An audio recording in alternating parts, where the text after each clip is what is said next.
오늘도 각자의 삶의 자리에서 그리고 예배 처소에서 임마누엘 하나님을 예배하는 형제 자매들을 주님의 이름으로 문안하고 축복합니다. 오늘은 성서본문 요한복음 9장 1절에서 7절의 말씀을 가지고 편견은 무지만큼 강하고 용감하다 라는 제목으로 성령의 지혜를 간구하며 말씀을 나눠보고자 합니다. 편견이라는 말은 우리가 살아가면서 비껴갈 수 없는 언어 중에 하나입니다. 모든 사람들이 제한된 공간과 시간 안에서 그들의 삶을 살아가고 자신의 세계와 문명을 만들고 있습니다. 이렇게 만들어진 삶의 꼴을 가지고 다른 사람들의 삶을 이야기하고 비교하고 또 판단하는 데서 나오는 것이 바로 편견이라고 할 수 있습니다. 사전적인 의미로는 공정하지 못하고 한쪽으로 치우친 생각이라고 정의하고 있습니다. 영어의 어원적 의미를 살펴보시더라도 prejudice, 즉 판단을 미리 해놓아버린다는 것이죠. 독일어 또한 같은 의미로 사용됩니다. vorurteil이라는 단어인데 이 단어도 영어와 같은 의미로 미리 판단을 해버린다. 그 사실과 상황과 정황을 고려하지 않고 내가 생각하고 싶은 대로 내가 아는 삶의 범위 안에서 다른 이의 삶도 문화도 그렇게 판단하는 것을 편견이라고 이야기하고 있는 것입니다. 이 편견이라는 것이 이렇게 우리의 삶에 깊이 들어와 작용하고 있음에도 불구하고 우리는 짐짓 자신이 편견과 거리가 아주 먼 것처럼 생각하며 살아갑니다. 아니, 나는 상당히 공평하게 어떤 사건들을 판단한다면서 생각하고 살아갑니다. 우리가 생각하고 싶은 대로, 어쩌면 믿고 싶은 대로 믿는 것이죠. 그러나 이 편견의 굴레에서 벗어나는 진정한 어떤 사건과 다른 이의 삶을 미리 판단하지 않고 살아갈 수 있는 사람은 이 세상에 없다는 것을 우리는 스스로 이미 잘 알고 있습니다. 만약 나는 아니라고 하는 사람이 있다면 그게 바로 이미 자신의 처지를 바로 보지 못하는 편견에 사로잡힌 모습이겠죠. 왜냐하면 그렇게 아니라고 하면서도 우리네들의 삶의 꼴은 이미 온전하지 못한 모습으로 좌충우돌의 삶의 모양으로 드러나고 있기 때문입니다. 삶이 바로 우리가 편견을 가지고 살아가는 존재임을 증거하고 있다는 것입니다. 그렇게 이 편견을 19세기 미국의 철학자이고 수필가이며 시인이었던 헨리 데이비드 소로라는 분이 계셨는데 이분은 간디의 인도 독립운동 또는 마틴 루터 킹 목사님의 시민운동에 상당한 영향을 미쳤던 사람입니다. 이분이 쓴 구도자에게 보내는 편지라는 글에 보면 편견에 대해서 이렇게 묘사를 하고 있습니다. 사람은 누구나 자기의 지식으로 알 수 있는 것만을 존중하며 자기가 좋아하는 것은 신기해하고 싫어하는 것은 낡았다고 한다. 그러나 신기한 것이 변해 낡은 것이 되고 낡은 것이 다시 변해 신기한 것이 된다. 편견은 무지의 결과이며 인간의 편견보다 더 강한 것은 없다. 편견을 버리는 것은 언제라도 늦지 않다라고 이야기하고 있습니다. 이렇게 소로의 말처럼 편견은 오히려 내가 아는 것을 고집하는 것을 말하는 것이죠. 동시에 내가 모르는 것을 전혀 인정하지 않는 내가 무지하다는 것을 오히려 더 자백하게 되는 결론에 이른다는 것입니다. 우리나라에 우리가 자주 사용하는 말 중에 무식하면 용감하다라는 말도 흔히들 사용하시죠. 일상적인 이런 격언들은 우리 언어 속에서도 얼마나 편견이 무지의 결과이고 거기에 더해서 아주 강한 힘을 가지고 있는지를 보여주고 있는 것입니다. 우리의 살아가는 삶의 꼴에는 그러한 무지에서 오는 편견의 모습을 모두 가지고 있다는 것이죠. 그리고 그 편견을 확신하고 믿고 신념으로 살아가고 있는 것이 우리의 모습 중에 하나입니다. 그리고 때로는 그것이 신앙적으로, 정치적으로, 문화적으로, 민족적 이데올로기까지 나타나기도 한다는 것이죠. 그곳에서 내 편견의 기준으로 옳고 그름이 결정되고 내가 믿는 것만이 옳다는 한쪽으로의 치우침의 생각이 나타나게 됩니다. 다르게 보면 강박적인 삶이라고 얘기할 수도 있습니다. 일방통행적인 삶의 꼴로 나타나게 된다는 것이죠. 그러나 결국 그러한 편견의 결과로 나타난 모든 현상들, 우리가 옳다고 생각한 신기한 것들, 낡은 것들은 시간이 흐르면 신기한 것이 낡은 것이 또 신기한 것이 됩니다.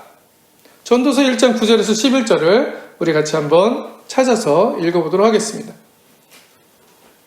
전도서 1장 9절에서 11절 말씀입니다.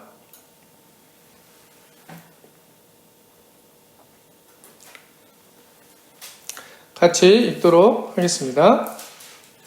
이미 있던 것이 후에 다시 있겠고 이미 한 일을 후에 다시 할지라 해 아래는 새 것이 없나니 무엇을 가리켜 이르기를 보라 이것이 새 것이라 할 것이 있으랴 우리가 있기 오래전 세대들에도 이미 있었느니라 이전 세대들이 기억됨이 없으니 장래 세대도 그 세대들과 함께 기억됨이 없으리라. 이렇게 우리가 새 것이라고 신기하다고 하는 것이 이미 있었던 것들이라고 전도서는 말하고 있습니다. 그것은 그저 우리의 알 안에서 나의 삶의 정황 안에서 우리가 새 것이라고 판단하는 것이고 그것을 그렇게 믿고 있다는 것이죠. 우리의 삶의 한계를 성서는 이야기하고 있습니다. 그리고 우리의 삶을 가지고 다른 이의 삶을 재단하고 나의 삶을 재단하려는 그것이 편견이다라고 성서는 들려주고 있는 것이죠. 그리고 그 편견의 결과는 무지에서 온다는 것입니다. 물론 지금도 내가 확신하고 믿는 것만이 진리라고 말씀하시는 분들이 계실 것입니다. 그리고 그것을 말하기 위해 성서를 이야기하고 하나님의 말씀을 이야기하고 하나님의 계시까지 말하는 분들도 계실 것입니다. 물론 성서는 진리입니다. 하나님의 말씀은 진리입니다. 하나님의 계시는 오늘도 우리의 삶에 여전히 함께 하시고 우리에게 말씀하십니다. 성령의 음성이 우리를 인도합니다. 항상 저 또한 그러한 삶이 되기를, 우리가 되기를 주님의 이름으로 항상 축원합니다.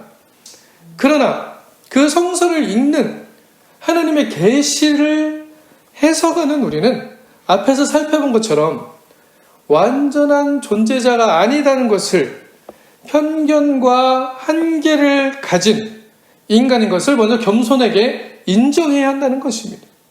이 편견과 용감하고 강하게 드러나는 나를 그렇게 만드는 것이 바로 무엇이겠습니까? 그 뒤에 숨어 있는 것은 나 자신이라고 결론 내어질 수 있습니다.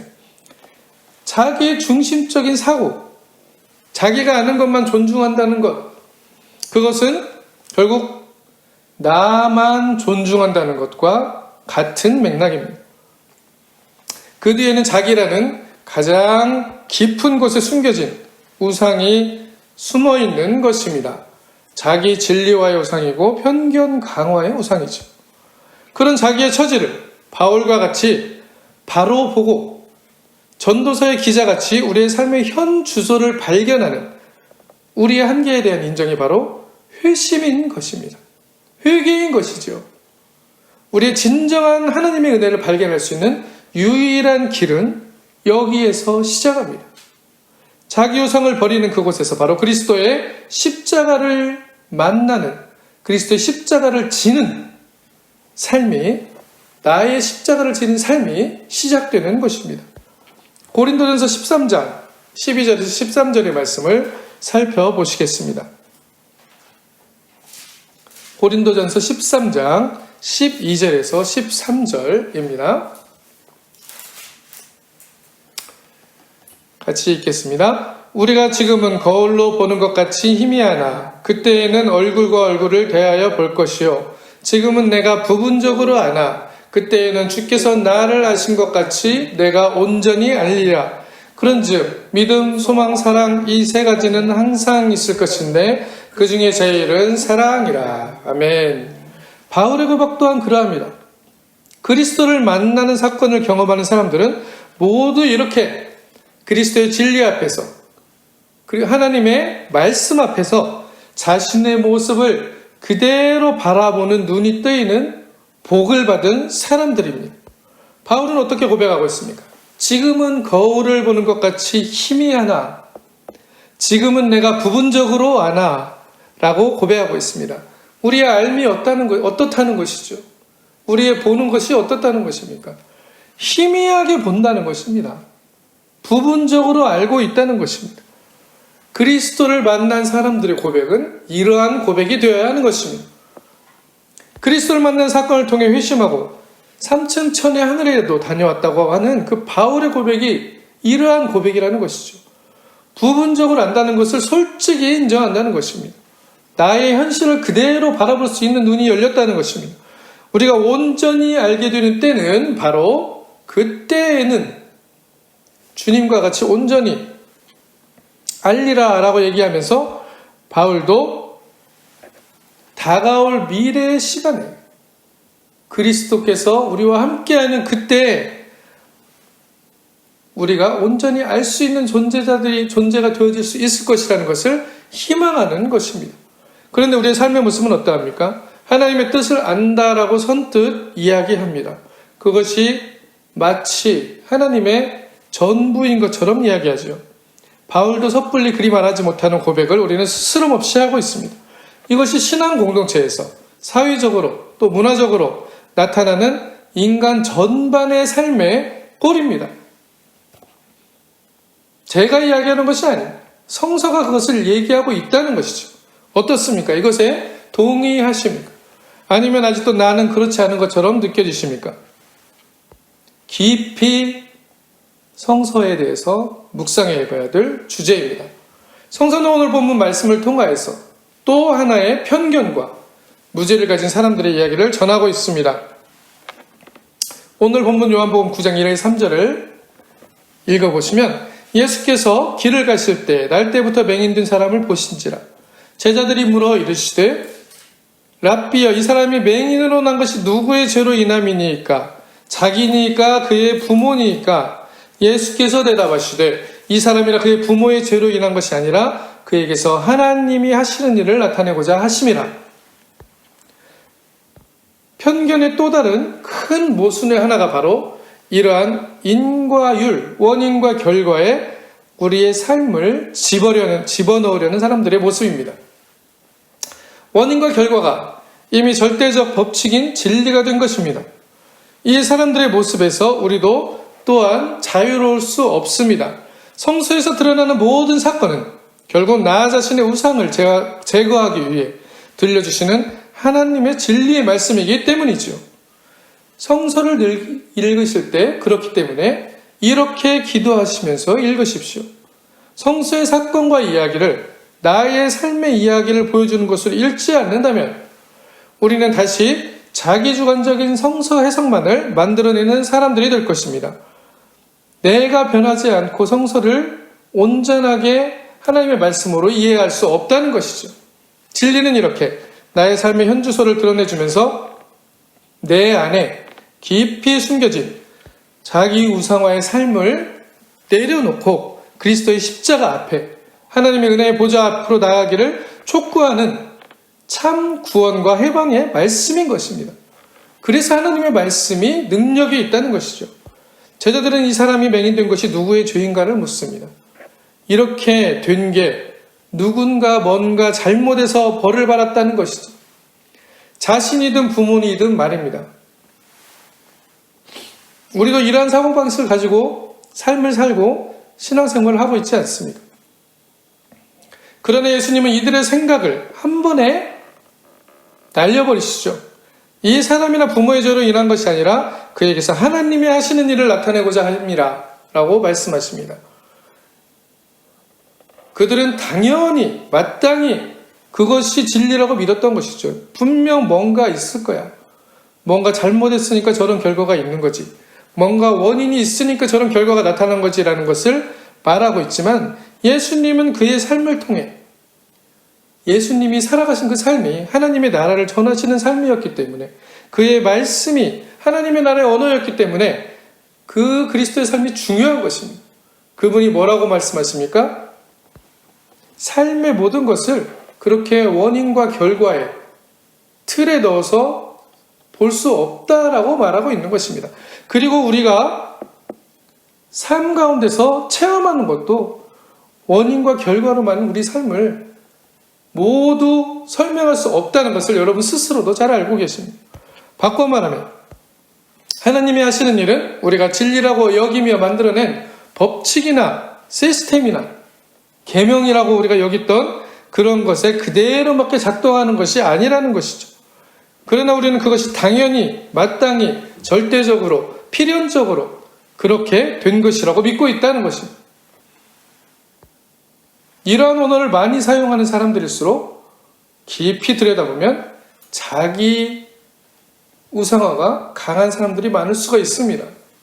앞으로 삶에서 일어나는 우연의 습격으로 기뻐하실 일도 있지만 그 우연의 들이닥침으로 인해 우리의 삶이 힘들어지고 내 계획과 반대 방향으로 나가는 내 삶 때문에 많은 일들이 고통으로 다가오는 일도 있을 것입니다.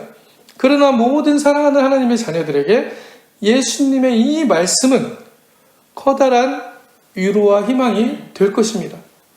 내가 삶에서 고통받는 것이, 내 계획대로 되지 않은 것이, 마땅히 돼야 될 것이 안 된 것이, 내가 이렇기 때문에 이러한 결과가 나타난 것이 아니고 내 삶에서 일어나는 계획과 상반되어 나타나는 그런 일들에 좌절되고 실망할 일이 아니라는 것을 예수님은 말씀하고 있다는 것이죠. 그것이 원인과 결과로 해석되어서는 안 될 것이라고 말씀하고 있는 것입니다. 죄와 벌의 문제가 아니라는 것으로 이야기하고 있습니다. 그 죄를 지었기 때문에 이 벌을 받고 있다는 그러한 관계를 지어서 결론을 낼 수 있다는 것이 아니라는 것이죠. 무엇입니까? 하나님의 일을 행하기 위해 우리의 삶에서 그리스도께서 같이 고통하고 계시고 하나님의 그 함께하심을 발견하는 의미의 말씀이라는 것입니다. 하나님이 그렇게 우리의 삶의 현실에서 어떠한 현실이든지 그 삶의 현실에서 함께하신다는 증거입니다. 그들의 눈으로 봤을 때 그 맹인은 그렇다면 하나님이 함께하지 않는 사람입니까? 죄를 지었기 때문에 벌을 받는 사람이기에 하나님으로부터 떠난 사람입니까? 그렇지 않다는 것이죠. 그렇기 때문에 그리스도인은 모든 상황을 기쁨과 감사로 맞이할 수 있습니다. 하나님이 하실 일을 기대하며 보이지 않지만 이미 그리고 항상 우리와 함께 하시는 하나님을 신뢰하고 희망할 수 있다는 것입니다.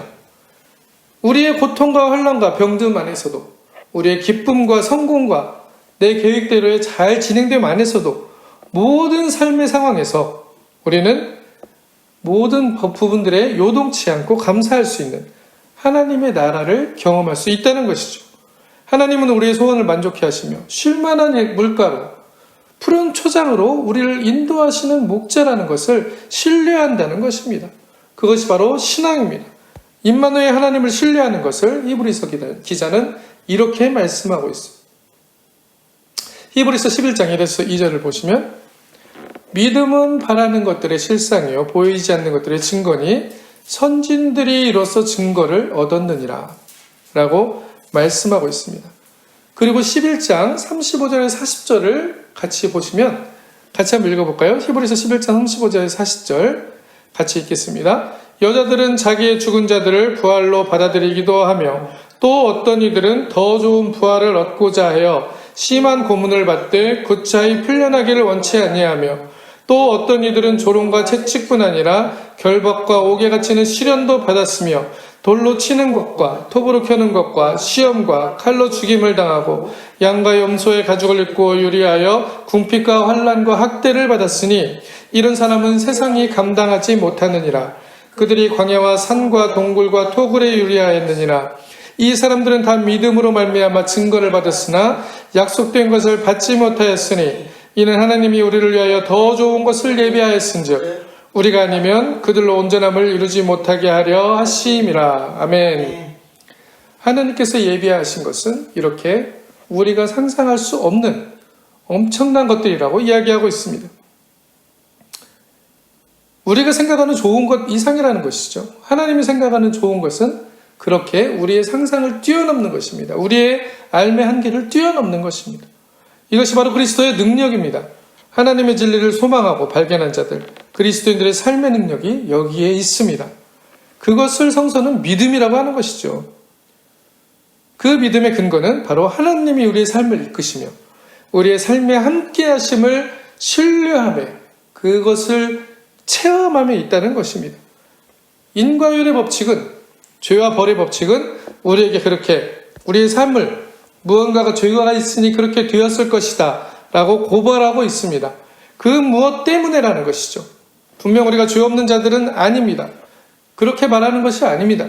그러나 그 죄 때문에 그런 결과가 나타났다라고 하는 판단은 바로 우리 인간이 만들어낸 오류가 있는 판단이라고 오늘 본문은 분명하게 이야기를 하고 있습니다.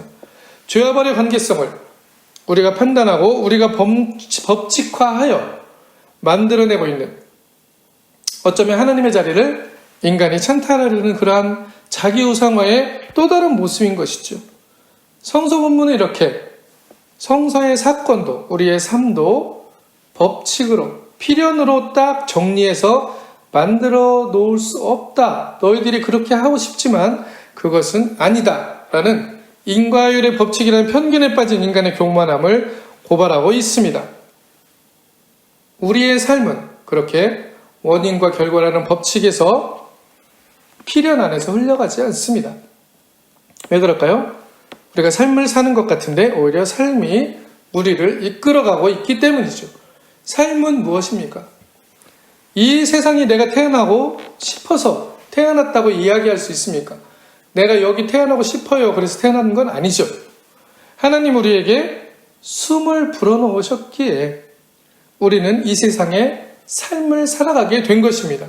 하나님이 우리들을 살아가라고 불어넣으신 그 수만이 바로 하나님의 명령이기도 하다는 것이죠. 살으라는 명령입니다. 그렇게 삶은 소중하고 귀중한 것입니다. 그것은 우리 자신에게도 하나님에게도 중요한 것입니다. 그렇게 하나님은 우리 하나하나의 삶에 관심하시며 우리의 삶에 함께 하시는 임마누엘의 하나님이신 것입니다. 임마누엘이 바로 하나님이 우리와 함께 계시다라는 뜻이기 때문에 더 큰 의미가 있는 것이죠. 하나님 우리에게 선물하신 그 삶은 그렇게 죄와 벌의 고리로 기계적인 법칙으로 만들어지는 삶이 아닙니다. 항상 옳다는 보장을 하지 않는다는 것이죠. 우리는 그것을 간절히 원하고 원인과 결과의 법칙이 우리에게 절대성과 안정성을 주기 때문에 그것을 추구하려 하는 것입니다. 하지만 우리 안에 깊은 곳에 숨어서 하나님께서 우리에게 주신 그 삶의 자유를 속박하려고 하는 그 자기 우상화의 욕망을 보지 못하는, 내 자아가 숨어있는 것을 보지 못하는 것을 우리는 깨달아야 한다는 것이죠. 삶은 그렇게 우리가 예측할 수 없는 오히려 좌충우돌의 모습으로 나타납니다. 커다란 행복과 복들이, 감사의 사건들이 찾아오는 것들을 내가 계획한 대로 살아갔기 때문에 드러나는 것이 아니고 우연히 나타나는 것들이 더 많았다는 것을 여러분의 삶에서도 기억할 수밖에 없다는 것이죠. 이것이 바로 우리의 삶의 주권자가 하나님이라는 증거이기도 합니다. 그렇기 때문에 우리는 하나님이 이끌어가신 그 삶이라는 것을 신뢰하고 내 한계와 좌충우돌의 모습을 인정하며 마음을 돌이켜 하나님의 은혜를 구해야 하는 것이죠. 그것이 그리스도가 십자가를 지신 것처럼 나의 십자가를 지고 자기 부인의 삶을 살아가는 것이라고 성서는 증거하고 있습니다. 내 속에 꽁꽁 숨어있고 포장되어 있는 그 나의 편견이 순수하다고 말하고 있는 그 자기우상화의 근원에 있는 자기를 매일매일 부인하는 바울의 고백이 터져나오는 것이죠. 나는 날마다 죽노라 라는 하나님의 은혜 앞에 우리가 나아갈 때 우리는 비로소 하나님의 은혜가 얼마나 값진 것이고 귀한 것인지를 깨달을 수 없는 것입니다. 갚을 수 없는 은혜이고 그것이 엄청난 복으로 우리에게 다가온다는 것을 깨닫게 되는 것이죠. 이제 우리는 편견에서 벗어날 수 없는 존재임을 고백해야 합니다. 그것을 인정해야 합니다. 그리고 그 편견이 나의 삶의 전체라고 단정해버리는 무지에서 오는 것임을 깨달아야 합니다. 편견은 무지만큼 강하고 용감합니다. 그것이 최고로 강한 것처럼 착각하게도 만듭니다. 아니, 최고로 강하려고 저항합니다. 또한 무지와 편견이 원인과 결과라는 법칙 안에서, 죄와 벌이라는 법칙 안에서 우리의 삶을 끼워 넣고 답을 내려고 한다는 것을 깨달아야 합니다. 우리의 삶의 꼴이 진리를 추구하는 것처럼 보이지만 그것은 오히려 그것이 자기의 진리화의 모습이었고 자기중심적 사고에서 기인하는 자기 우상화임을 깨닫고 회개해야 합니다. 만약 우리가 성서가 비춰주신 대로 우리의 삶 안에 숨어있는 이러한 부분들을, 자기 우상들을 케어내고 주님의 은혜의 자리로 나가는 삶을 살려고 몸부림친다면 이 세상은 내가 생각하는 것만이 옳다고 주장하고 그것을 진리라고 강요하고 그것이 자기 정체성인 것처럼 오해하는 그 신경증 같은 강박을 불러오는 지옥의 삶을 사라지게 할 것입니다. 오히려 서로 용납하고 서로의 목소리를 조금이라도 들려주려고 하는 삶의 모습이 나타나겠죠. 그것이 바로 하나님이 우리를 사랑하는 방식인 것입니다. 그리고 그렇게 매일매일 자기 때문에, 자기 우상화 때문에 넘어지는 우리를 기다리시며 아직도 하나님의 은혜 앞으로 오기를 바라시는 우리의 삶과 함께 걸어가시는 그 하나님의 사랑의 방식이라는 것이죠. 우리도 그러한 사랑의 방식으로 우리의 삶을 살아갈 것을 하나님이 촉구하고 있습니다. 이것은 내 세계와 내 우주를 포기하는 엄청난 고통을 수반할 것입니다. 그러나 이 자기 부인의 고통은, 그 허무에 대한 두려움은 우리를 행복의 길로 초대합니다. 진정으로 하나님은 성령을 내 삶의 주인으로 영접하는 길이 바로 이 길입니다. 하나님의 사랑이 나의 삶에도 드러나게 할 수 있는 길이 바로 이 길입니다. 측량할 수 은혜를 고백하며 살아갈 수 있다는 것이죠. 하나님은 우리가 행복하시기를 원하십니다. 우리의 삶에서 함께 하시며 우리의 인생길의 매 순간에 함께 하십니다. 그렇게 놀라운 여호와 일에 예비하신 하나님으로부터 오는 진정한 복을 누리게 되길 원하시는 것입니다. 그러한 행복과 복을 누리시길 원하십니까? 매일매일 그리스도와 함께 십자가에 못 박혀 이제는 내가 사는 것이 아니요 내 안에 예수께서 나의 삶을 살아간다는 갈라디아서 2장 20절의 말씀이 우리를 행복과 참된 복의 삶으로 인도하실 것입니다. 랍비여, 이 사람이 맹인으로 난 것이 누구의 죄로 인함입니까? 자기니까 그의 부모니까? 예수님은 이 사람이나 그의 부모의 죄로 인한 것이 아니라 그에게서 하나님이 원하시는 일을 나타내고자 하심이라고 말씀하고 계십니다.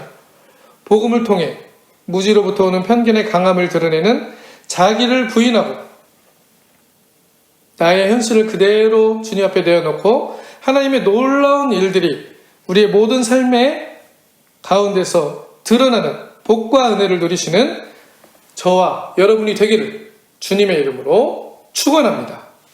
아멘.